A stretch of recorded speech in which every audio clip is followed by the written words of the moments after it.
Okay, perfect. So just a quick agenda. We did our intro to the team. We're going to walk through some important dates and phases, take on a Zoom grants overview and look at the actual application and answer some of what I think would be common questions relevant to the application. We will do an intro to the grant applicant handbook and then end with a Q&A session. So I wanted to start with a very quick poll. We have quite a few people joining us today, and I wanted to get an idea of who on this webinar is the actual primary applicant who will be working on the application, and then who is just joining us for a little bit more information. So I'm going to go ahead and start the poll, launch the poll. You can take a look in your chat, I believe, and go ahead and answer the questions there. Just give you like 30 seconds to get those answered. And we'll see who we have with us today. I love watching these polls come in.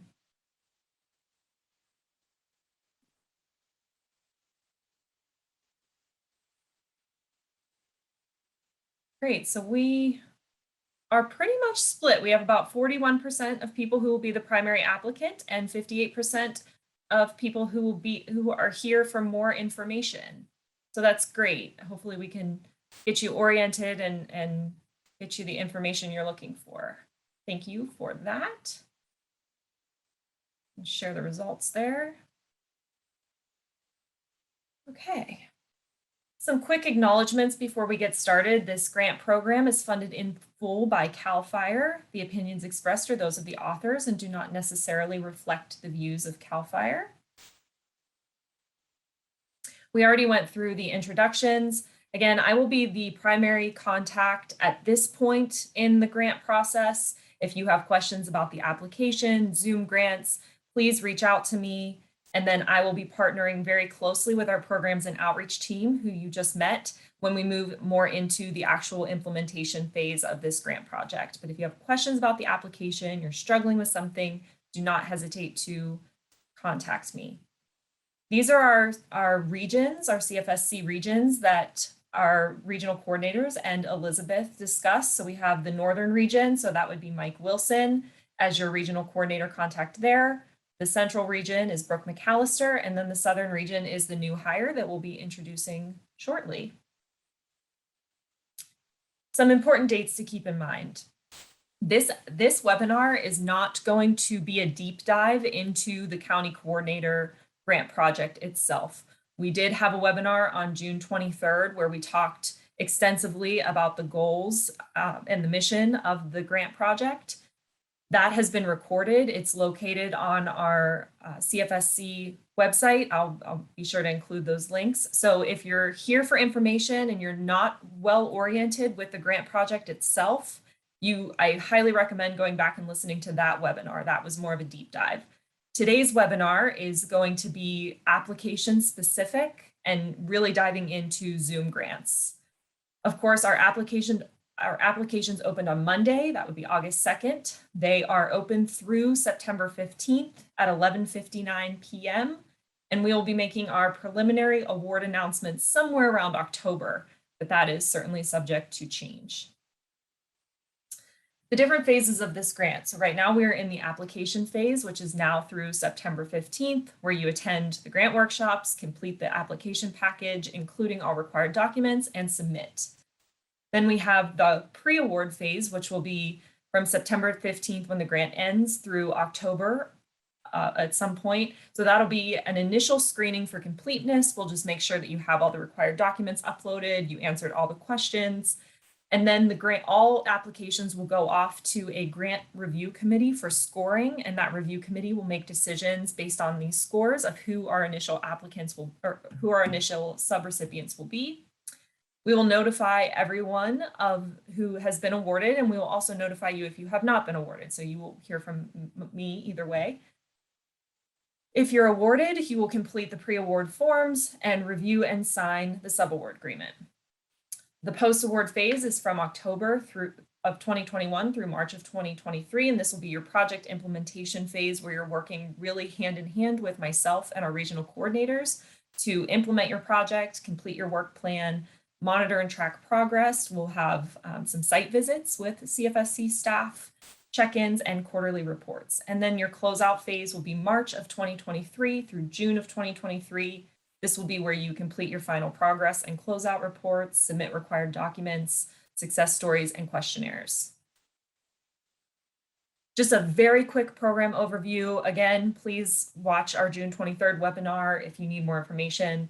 The County Coordinators Grant, the goal is to educate, encourage, and develop countywide collaboration and coordination among various wildfire mitigation groups operating within counties containing state responsibility area lands.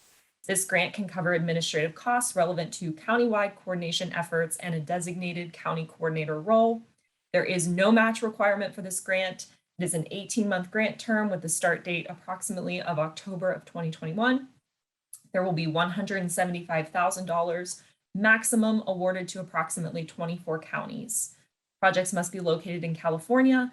And one of the most important things to keep in mind about this grant project is that counties must be the starting point to apply. So your county board of supervisors has to make the decision that they want to apply for this grant.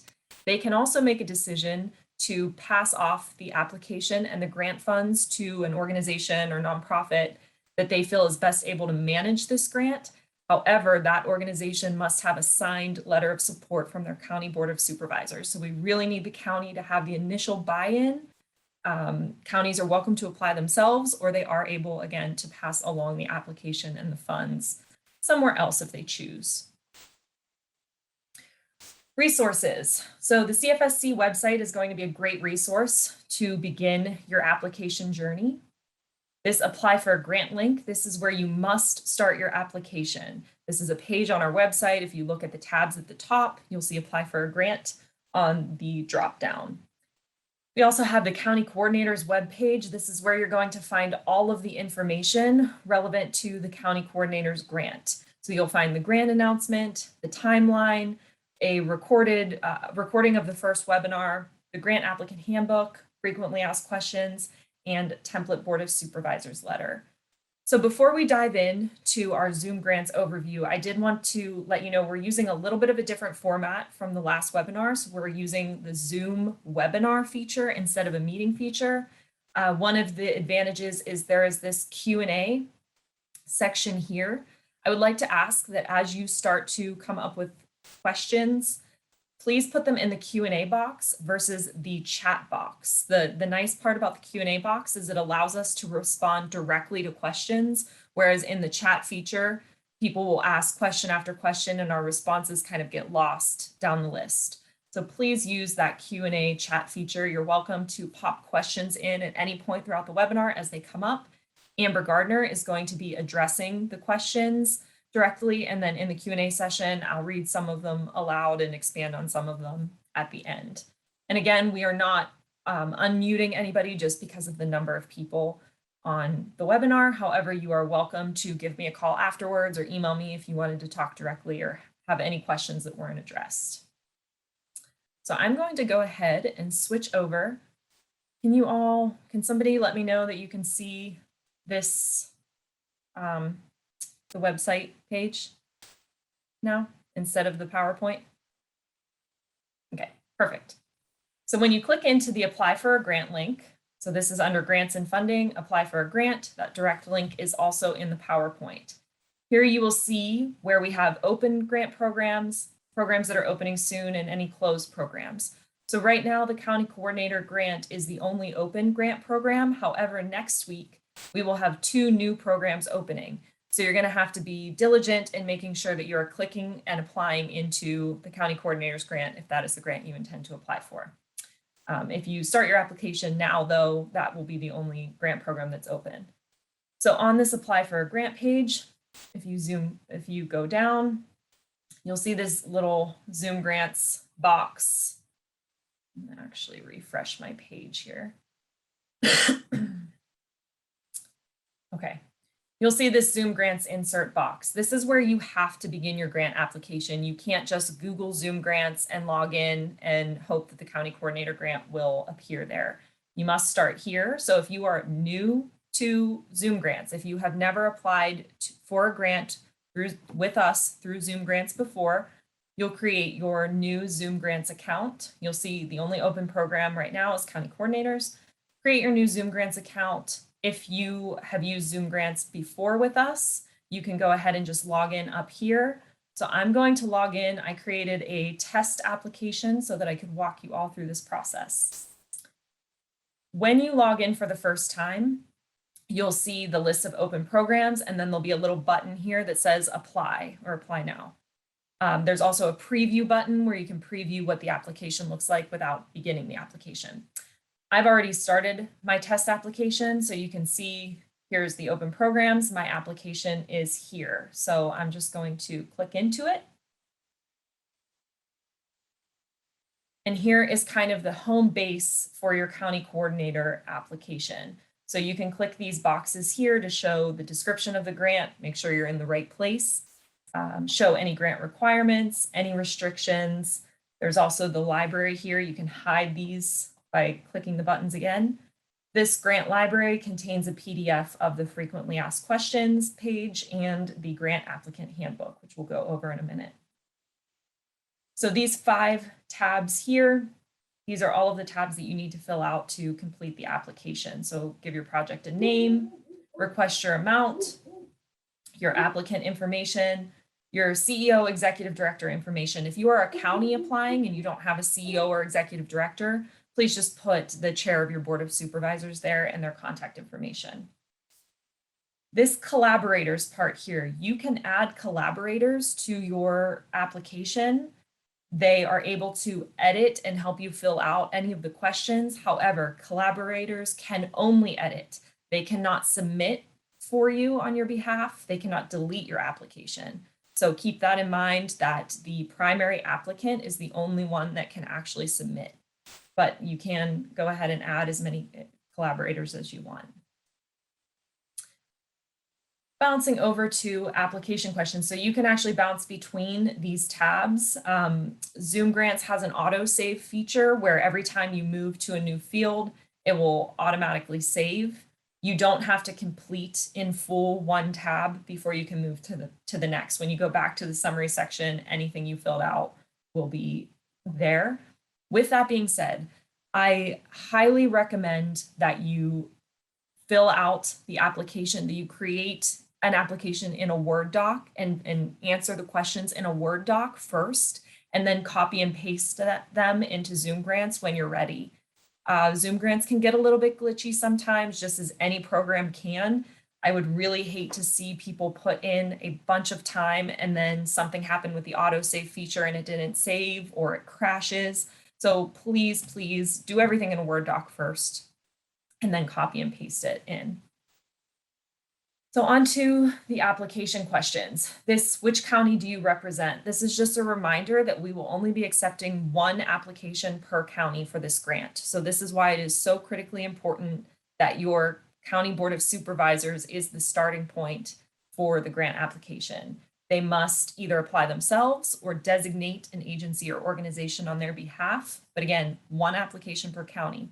If we receive multiple applications per county, we will take the application either from the county or the application that has the attached letter of support from their county board of supervisors. If you submit an application without that attached letter of support and you are not the county entity, we will disregard your application.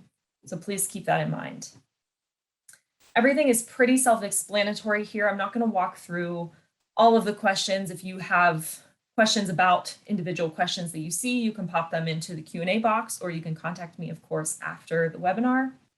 But just answering these questions, you have 1,500 characters available for most of the questions. So we do ask that you keep things as concise and clear as possible. This question number 7, how many wildfire mitigation groups exist within your county? We do recognize that the purpose of the County Coordinator Grant is to help counties get a handle on this exact question.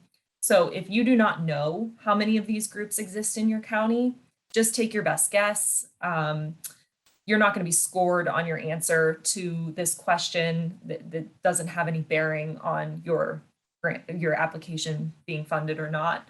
It is just for our information so that we kind of have a starting point and understand where your starting point knowledge is as far as your county's wildfire mitigation efforts. Same with this, what is the relationship between the wildfire mitigation groups in your county? You will not be scored on this question. Just give it your best answer. If you don't know, and that's the reason why you want the county coordinator role to be filled, go ahead and answer in that way. And we're just looking to collect some data about the counties. Some of the questions are just simple yes, no, or unknown. Those will not be scored either. Moving into the project information. So this is really the section where your answers will be scored by our review committee. So this executive summary abstract, this is really your elevator speech for the county coordinator grant project. So if you're stuck in an elevator with someone for 30 seconds, they ask you about your county coordinator grant, this is what you would tell them right here. Going down to question 17. Will the individual filling the county coordinator role be a new hire, existing employee, or a contract position? So if you select new hire, you'll see it skips or contract position. It skips immediately to question 19. There is no question 18. If you select existing employee, you then have to answer question 18. Please make sure that you're taking a look at this supplementary information about each question and answering appropriately. So describe the process for hiring and selecting the county coordinator, include hiring selection criteria and a timeline there. This latitude and longitude question. So we are asking so that we can collect data about the general location of where these grant projects will take place. We're asking every applicant to enter the latitude and longitude of their county's administrative building. So whether you're a nonprofit applying on behalf of a county or a county, we just want the latitude and longitude of your admin building. So an easy way to do this is to go to Google Maps. So I live in Calaveras County, so I just put in the address for my county administrative building in San Andreas.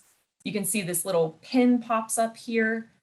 If you right click the pin, it'll give you the latitude and longitude right there. Pretty simple. And then you have your outcomes and evaluation questions. I'm just going to keep an eye on the chat. Oh, so Roberta, you said you found it was only 500 characters per element. Yes, I did update it. I updated it just yesterday. So that's why you're seeing that you have additional characters. Okay. And then going back up to our tabs, the next tab is the budget tab. The budget is pretty simple, nothing too extensive, but we would like you to list all of your funding sources with the requested funds with the amount of funds that you're requesting from the county coordinator's grant here first. And then if you have any additional funding that you are going to put towards this project, you may list it here. If you don't have any additional funding towards this project, that's fine. You don't have to put anything else here. Funding uses and expenses. So they're already pre-populated for you. There's no place for you to put your own funding categories. There is a description up here of what each of these categories are. So go ahead and put your expenses in there. You do not have to have expenses in each of these categories. If you are only going to be funding personnel or fringe benefits, just fill those out. So you can see I popped in a few numbers here just as examples. Your budget narrative is where you will expand on each of these. Because you don't have a lot of customization options in these item descriptions, you'll probably have to combine a lot of things. So for instance, if you're going to be purchasing supplies like paper or brochures, you're going to have to combine all of the supplies in here. But the budget narrative is where you would expand on what those combined items are. So my budget narrative example, please no one check my math, but I put my personnel and fringe benefit expenses here. And my example is West Point FSC will hire one county coordinator at an hourly rate of $30 per hour times 40 hours worked per week for a period of 18 months. So that's 39 biweekly pay periods totaling $93,600. I did the same thing for what my fringe benefits of health insurance were. An office will be provided for the county coordinator with rent costing $1,000 per month for the entirety of the 18-month grant. So that's just where you'll be able to expand on what these expenses are. Again, you don't have to have expenses in every category. You don't have to have additional funding. If you don't have it, you don't have it. Over to the work plan. There are work plan guidelines that walk you through how to complete all of this. You have 12 boxes that you can fill out for your work plan. So if your work plan is extensive, you might need to combine similar activities. You can't add any additional boxes.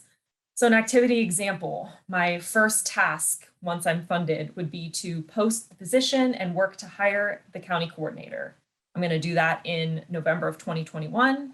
I'm the responsible party, and my expected outcome is that we will have a county coordinator hired by December of 2021.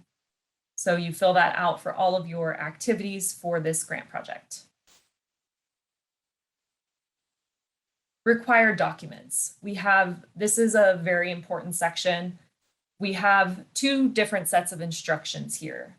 So if you are a nonprofit organization or other agency applying for the county coordinator grant on behalf of the county, these are the documents you must attach.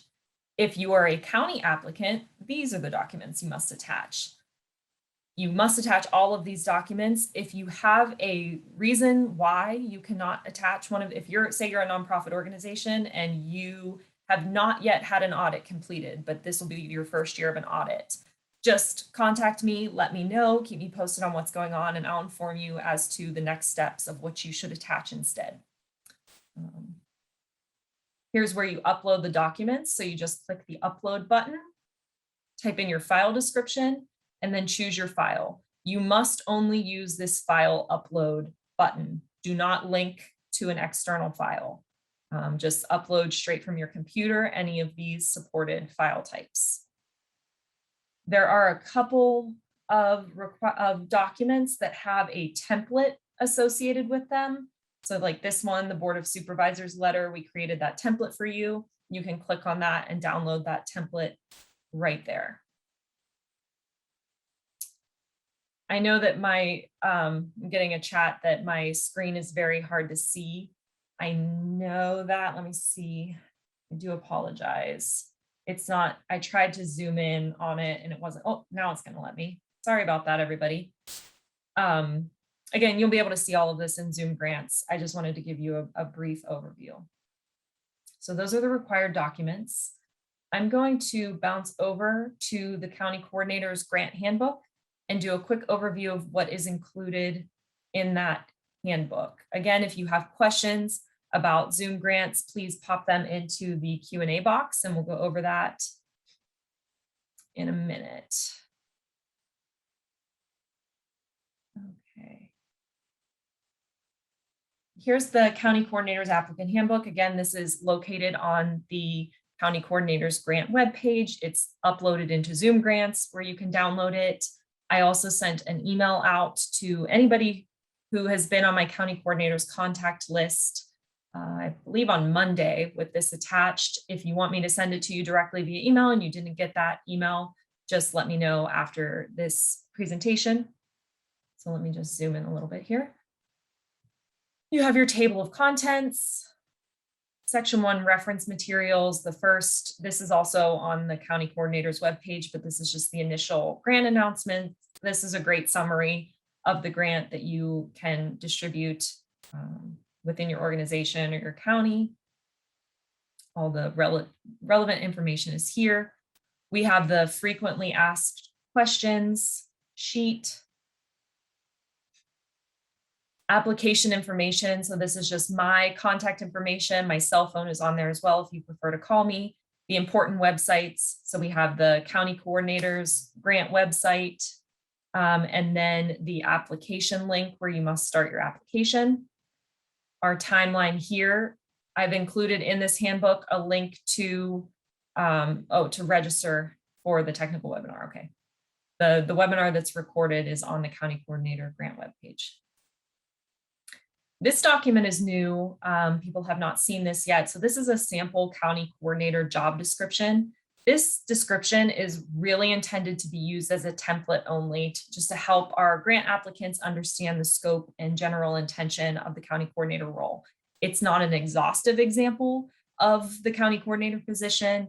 Applicants are not bound to design their application or restrict their county coordinator job functions based on this example. It's purely just a template to help get you started. Feel free to use it if you want to. Don't use it if you don't want to.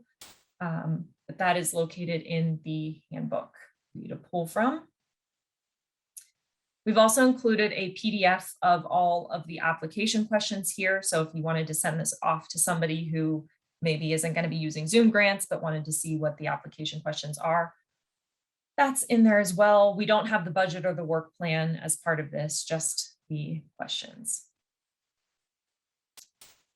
The next section, required documents. So we put together this required documents checklist for you. You do not have to fill this out or submit this. This is just for you to use to make sure that you have everything sourced that you need. So again, you have the required documents if you're a nonprofit organization here. You have required documents if you are a county applicant here. Here is the Board of Supervisors letter template. So if you're a nonprofit applying on behalf of a county, you must have this or something similar uploaded and attached to your application. If you do not have this, your application will not be accepted. Just make sure that you're working with your county Board of Supervisors. If they have verbally told you that they want your FSC or RCD to apply for this grant, make sure that you are working now to get this letter filled out. This non-applicable document template, this is for county applicants only. It must be on county letterhead. And this is just letting us know we do not have an IRS determination letter because we're not a 501c3. We don't have IRS Form 990s because county governments are not required to file these forms. Very simple, any forms that you don't have because you're a county entity, on county letterhead, signed and uploaded and attached. Application scoring. So once all applications are submitted, they will be sent over. Again, we will do a review for completeness first, and then they will be sent over to our scoring committee, who will use this scoring criteria to give all applications a numerical score. So we're going to be scoring these applications based off of two different scoring areas. So the first will be what we're calling our data set scoring.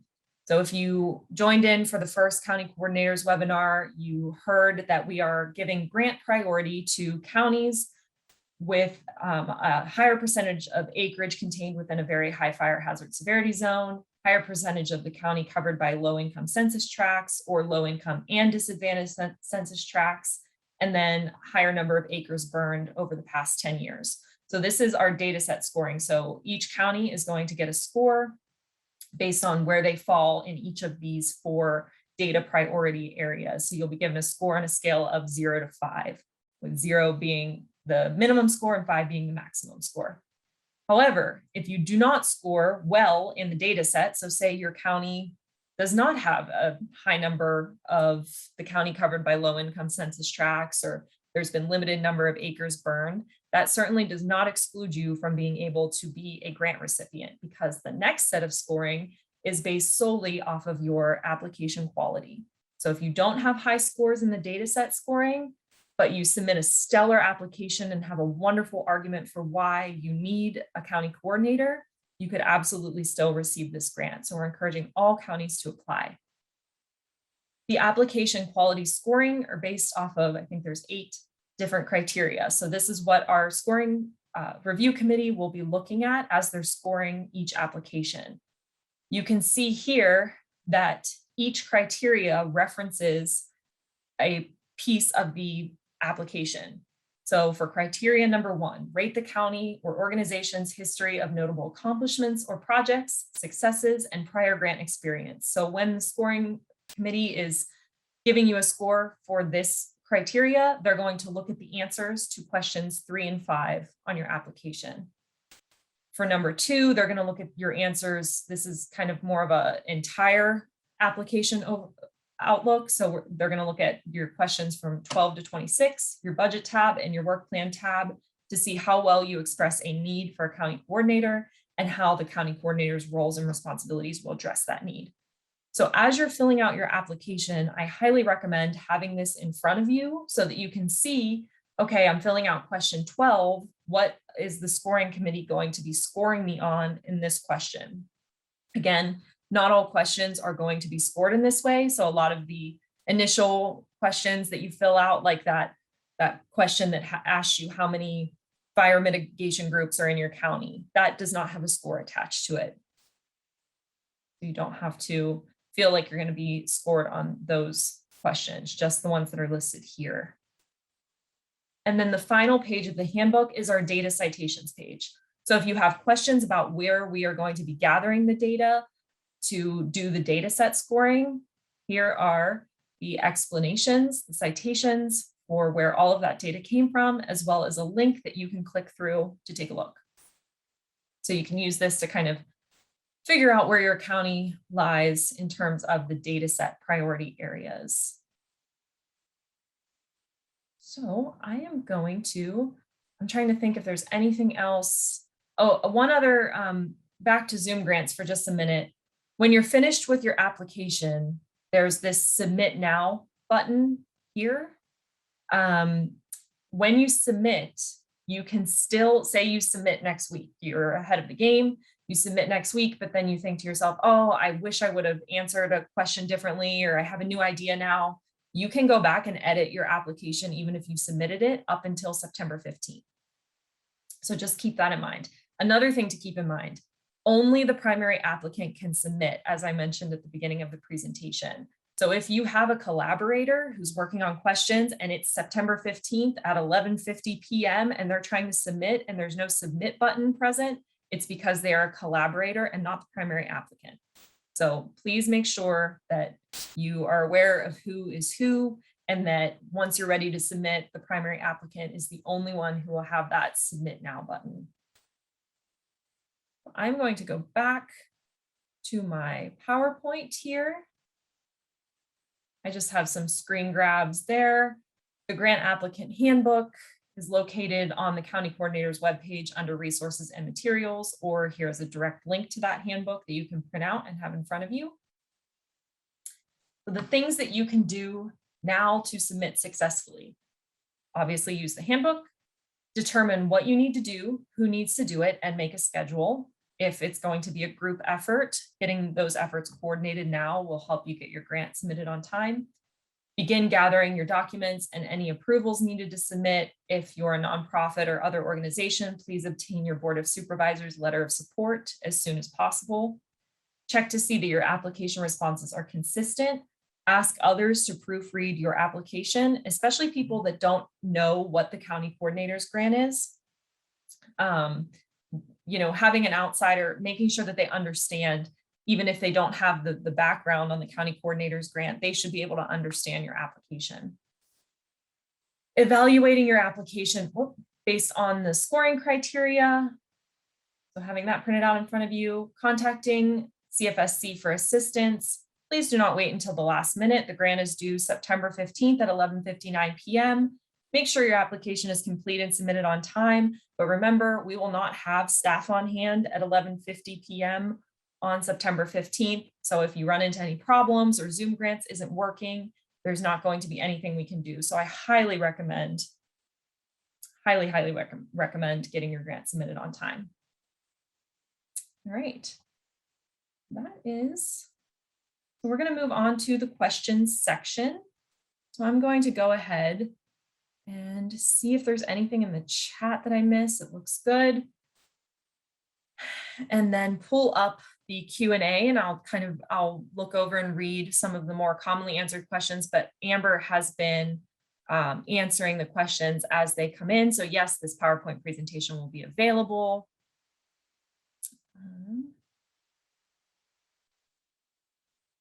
Here's a good question. So Kelly asked, there's a very short time frame from the grant award to the beginning of the grant performance period. We wouldn't be able to hire a position right away. And Amber responded, so I'm sure other counties would have the same concern. And Amber responded that you are not required to hire the county coordinator before the grant performance period.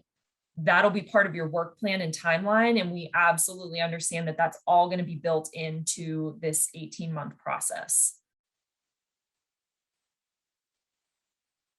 Okay. Must the county coordinator be a named individual, or can an entity such as a fire safe council assume the role of the county coordinator using funds for staffing? Yes, you may assume the role. However, we do ask, we really would like one contact person for this role, if that makes sense. So if your fire safe council is taking on the assumption of this county coordinator role as a whole, we really do need a person that will be the primary contact point, because we are going to have quarterly meetings and check-ins, and it'll be helpful for us to be able to maintain that one-on-one contact with the person.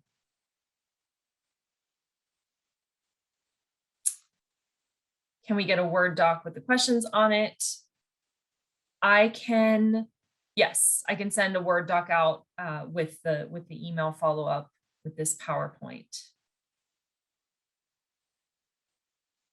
We, the county, are applying directly. Do we still need a letter confirming approval to apply? No, if the county is the applicant, no letter is required.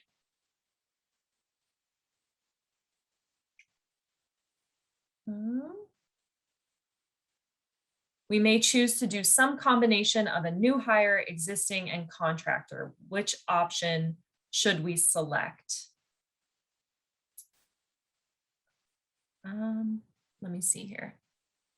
We can change the application to be able to select more than one option. That's a really good, I'm going to make a note of that. So probably other counties will run into that as well, where they're going to do a combination. So I'll make sure to change that question so that you can select more than one option. Okay.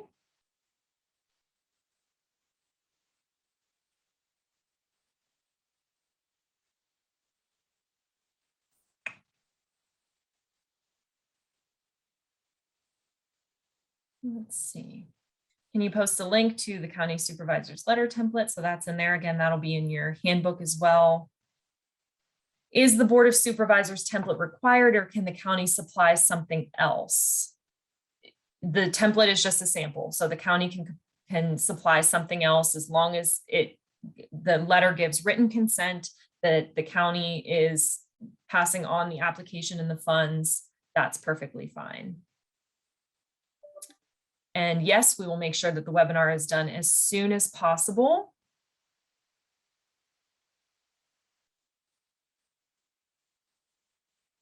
Okay.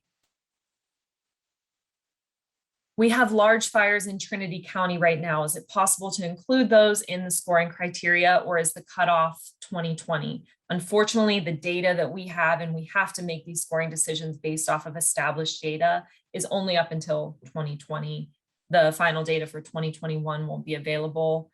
But that is why we have so many different scoring criteria to make sure that this is a fair process for all counties, regardless of where they fall within those data priority areas.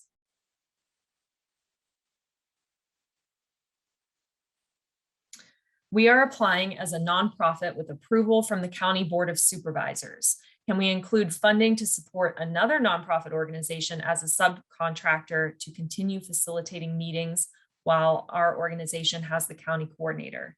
Basically, can one application be used to support both organizations with county approval? The grant really is designed, as I said, to have one county coordinator entity and contact point.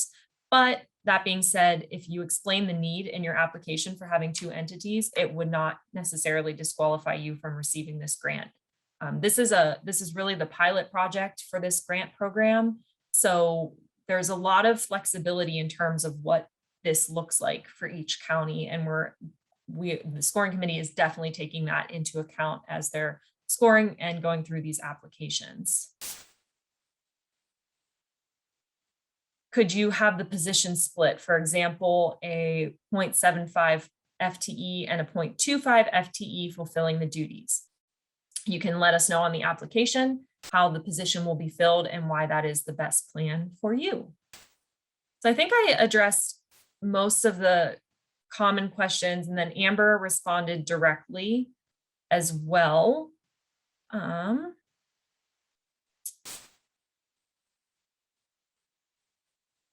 Okay, Amber's working on one last question. So we have some different information about disadvantaged communities. Ours is from the Department of Water Resources and shows more disadvantaged communities in our county than the links. There are many, we'll see how Amber responds, but there are many different data sources. These are the ones that we are using. Again, we are trying to make this as fair as possible. We have to pick a data set to use. This is the data set that us and our GIS contractor are using. This is why we have the scoring done in the way that we do. So if you don't score highly, it does not necessarily hurt your application. Mary asked, our fire hazard and demographics maps also look different from yours. Can we include other data in our narrative? Certainly, if you want to include that in your narrative as part of the answer to one of your questions, why there's need, you may certainly do that. However, we do have to use the data that we have that has been vetted by our organization. All right. Let me see. I think that that's it. I'm just going to give another minute for any final questions to come in. And then I think that we can give you the rest of your day back. We kept it quick and simple today. I hope that nobody runs into any problems with the application. We really tried to keep it simple. We're going to do the same thing for the reporting process of this grant as well. We don't want this to be extremely burdensome for counties. We want it to be a successful pilot project, and hopefully down the road, we will have additional funding to continue. So just one more minute to see if we have any final questions. Go ahead and pop them in.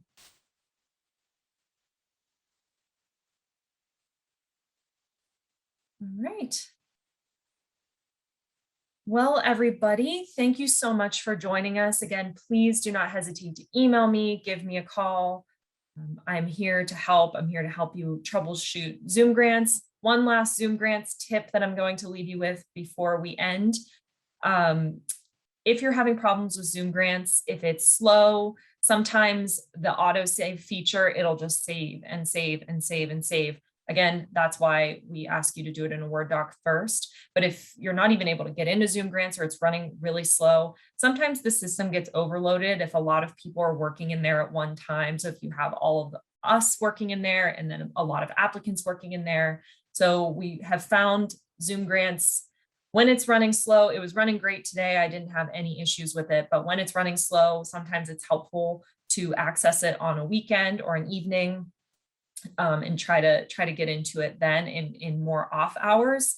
If you're still having problems with it, just try again later or give me a call and we can try to escalate something to the Zoom grants team if it's a serious issue. So thank you all so much. I'm really looking forward to seeing all of these applications come in.